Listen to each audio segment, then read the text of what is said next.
Sitamarhi recording by मां music hall. दीदी दौरा में से ठेकुआ उड़ गइल लेके कौआ बा। ए मम्मी दौरा में से ठेकुआ उड़ गइल लेके कौआ बा। कथी चढ़ाई है दना बताई है, कथी चढ़ाई है दना बताई है। दीदी पास जदी रउआ बा। ए दीदी दौरा में से ठेकुआ उड़ गइल लेके कौआ बा। ए मम्मी दौरा में से ठेकुआ उड़ गइल लेके कौआ बा। कथी चढ़ाई है दना बताई है, कथी चढ़ाई है दना बताई है।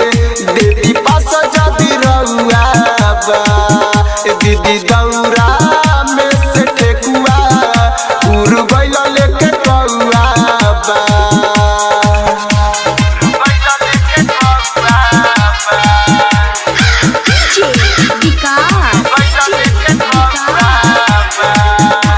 बोले बोले छठी मैया की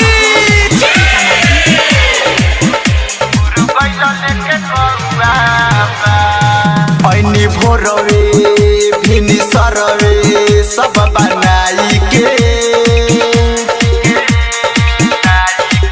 सबके साथे दौरा माथे लइने उठाई के। मनवा में लत रही ना मामा छठी माई के, हाँ माई के सुना माई के। ऐनी भोरवे भिनी सरवे सब बनाई के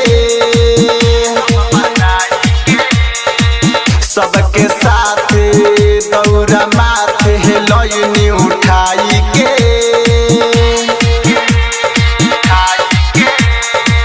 मनवा में लेत रही ना मामा छठी माई के, हाँ माई के सुना माई के।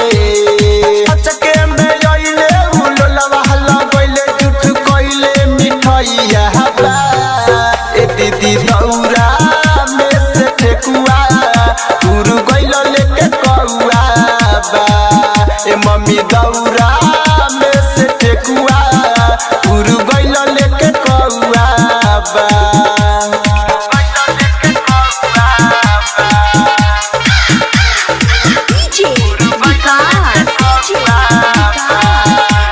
बोले बोले छठी मैया की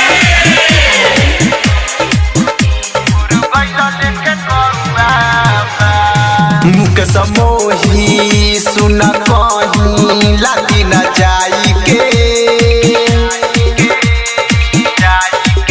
राइटर शिवा ऐसे न चढ़ी सूरज गोसाई के। होला महान इहो परब छठी माई के, हाँ माई के सुना माई के। मुख समोही सुन कहीं लागी न जाई के। राइटर शिवा ऐसे न चढ़ी सूरज गोसाई के। होला महान इहो परब छठी माई के, हाँ माई के सुना माई के। करिहे न माप हम कहतानी सच जिनकर नाम छठी मैया बा। ए दीदी दौरा में से ठेकुआ उड़ गइल लेके कौआ बा। ए मम्मी दौरा में से ठेकुआ उड़ गइल लेके कौआ बा। कथी चढ़ाई है दना बताई है, कथी चढ़ाई है दना बताई है। दीदी पास जदी रउआ बा। ए दीदी दौरा में से ठेकुआ उड़ गइल लेके कौआ बा। रवि डिजिटल रिकॉर्डिंग स्टूडियो।